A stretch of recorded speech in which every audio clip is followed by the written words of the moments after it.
L'ultimo femminicidio in Veneto risale a ieri. In provincia di Belluno dal 1 gennaio 2021 ad oggi la questura ha emesso 6 ammonimenti per stalking, 1 per violenza domestica e ha trattato 14 denunce riconducibili alla nuova normativa del Codice Rosso. La violenza di genere da qualsiasi parte la si guardi è un dramma che non conosce fine e per il 70% dei casi riguarda le donne. La Polizia di Stato e le forze dell'ordine si impegnano moltissimo su questo fronte, sia sotto il profilo investigativo che preventivo.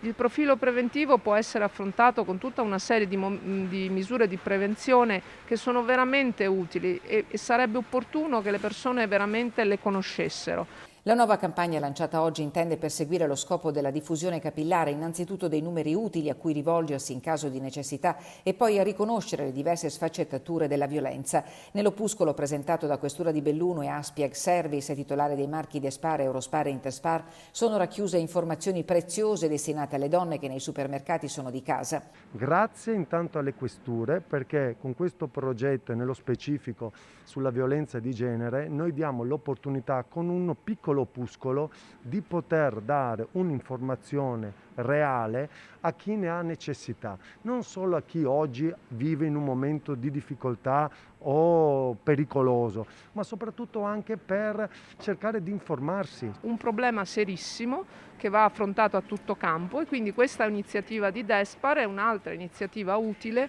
per poter affrontare sotto il profilo dell'informazione, perché il cambiamento deve essere di conoscenza di quello che si può fare e poi da un'altra parte un cambiamento culturale. Eliminare stereotipi, promuovere la prevenzione, costruire un filo diretto con le forze dell'ordine, i punti attorno a cui ruota la campagna chiamata La violenza non è un atto d'amore, non sei sola, che coinvolge tutte e 7 le questure del Veneto. L'auspicio è che grazie anche a questa iniziativa che amplifica il messaggio contro la violenza sulle donne si possa uscire da situazioni complesse che troppo spesso restano sommerse perché non riconosciute come tali.